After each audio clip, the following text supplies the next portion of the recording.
En esta nueva explicación visual vamos a diseccionar cómo la infraestructura tecnológica da un salto verdaderamente monumental. Hoy vamos a trazar un puente muy claro entre las redes domésticas con las que todos convivimos, como esa típica casa inteligente llena de dispositivos conectados, y los inmensos centros de datos corporativos que sostienen Internet. Hay un abismo gigantesco en cuanto a diseño y capacidad, y vamos a ver exactamente cómo se cierra esa brecha a través de un hardware increíblemente especializado. ¡Vamos a ello!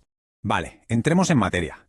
En una red doméstica convencional, lo normal es encontrarse con un único dispositivo, el clásico router todo en uno, que nos da wifi, hace de conmutador, de cortafuegos básico, a lo que le enchufamos una regleta de las de toda la vida y listo. Sin embargo, al dar el salto al entorno empresarial, la regla de oro cambia radicalmente y pasa a llamarse desconsolidación. Básicamente, el éxito de un centro de datos corporativo se basa en delegar. Tienen que separar las tareas en piezas de hardware dedicado y súper especializado para poder escalar a lo bestia sin que el sistema colapse. Y para que no nos perdamos en este viaje, esta va a ser nuestra hoja de ruta. Empezaremos viendo esa evolución hacia el data center, pasaremos al estándar del rack, luego a la energía inteligente, la conmutación de tráfico, las autopistas ópticas y remataremos con la seguridad especializada. Empecemos con nuestro primer bloque, la evolución hacia el data center, o cómo pasamos de esa consolidación doméstica a la especialización pura. Porque claro, dar el paso a un entorno empresarial no es simplemente ir y comprar equipos más grandes, requiere un cambio total en la filosofía de diseño que se basa en 5 pilares clave: consolidación física, conmutación, cómputo, almacenamiento masivo e infraestructura de soporte. A diferencia del router de casa, que hace un poco de todo de forma aceptable, el hardware profesional hace una sola cosa, pero lo hace de forma absolutamente perfecta. Separar cada función en equipos dedicados es la única manera de garantizar una fiabilidad total y, sobre todo, evitar los cuellos de botella cuando miles y miles de usuarios intentan acceder a la vez. Pasemos al segundo punto, el estándar del rack. Vamos a ver cómo se organiza físicamente todo esto a gran escala, porque sin orden sería un caos absoluto. Fijaos bien en esta imagen porque ilustra a la perfección la base de todo el ecosistema. El rack de 4 postes es el estándar indiscutible en los centros de datos modernos. Soporta físicamente servidores y switches pesadísimos, sí, pero su diseño hace algo mucho más importante: anticipar la refrigeración a lo grande. Del mismo modo que una casa inteligente regula la temperatura por habitaciones mediante zonas, el rack organiza los equipos de tal forma que toman aire frío por el frontal y expulsan el calor por la parte trasera. Así se crean los famosos pasillos fríos y calientes, que son fundamentales para maximizar la eficiencia térmica y no freír los componentes.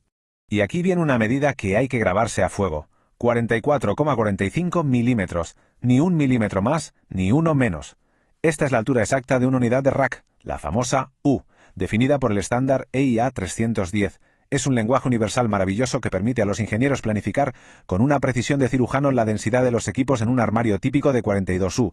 Gracias a esto te aseguras de que piezas de distintos fabricantes encajen perfectamente en el mismo chasis. Pero ojo, dentro de ese rack no vale con tirar cables de cualquier manera. La gestión del cableado estructurado tiene reglas súper estrictas. Es obligatorio, por ejemplo, dejar una separación física de al menos 20 centímetros entre los cables de red y los de corriente eléctrica. ¿Y por qué tanta distancia? Pues para prevenir las temidas interferencias electromagnéticas. Si tienes enlaces transmitiendo datos a 10 gigabits por segundo, cualquier mínima interferencia destrozaría por completo la integridad de la señal.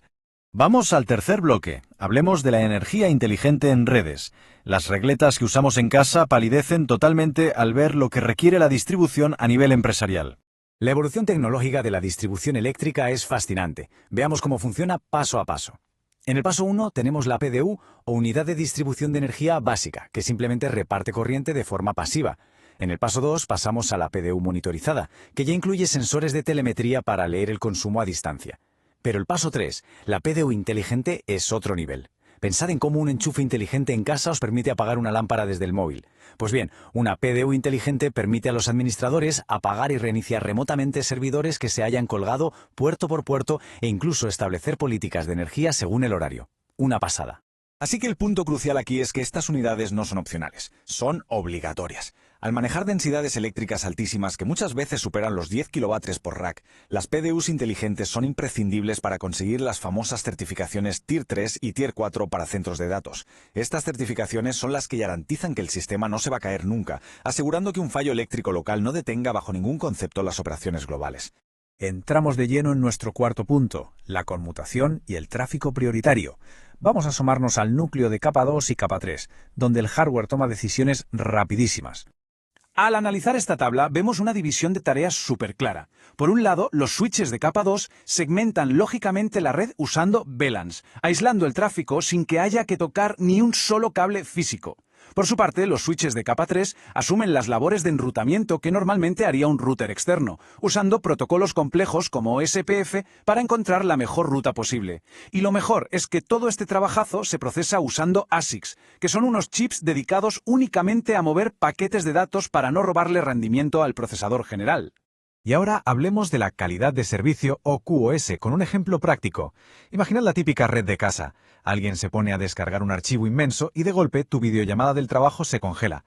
En una red empresarial eso es absolutamente inaceptable. ¿Cómo lo evitan? En el paso 1, el sistema identifica al instante el tráfico crítico, como puede ser la voz o el vídeo. En el paso 2, le asigna unas colas de máxima prioridad. ¿El resultado en el paso 3?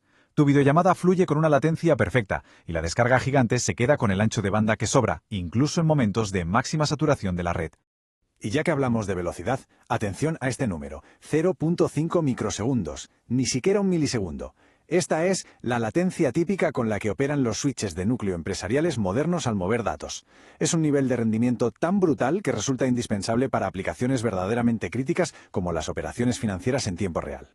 Pasamos al quinto bloque, los transceptores y las autopistas ópticas. Vamos a ver cómo conectamos todo este hardware pesado a través de puertos SFP+. Lo realmente interesante de este apartado son estos pequeños módulos que veis aquí, los transceptores SFP+.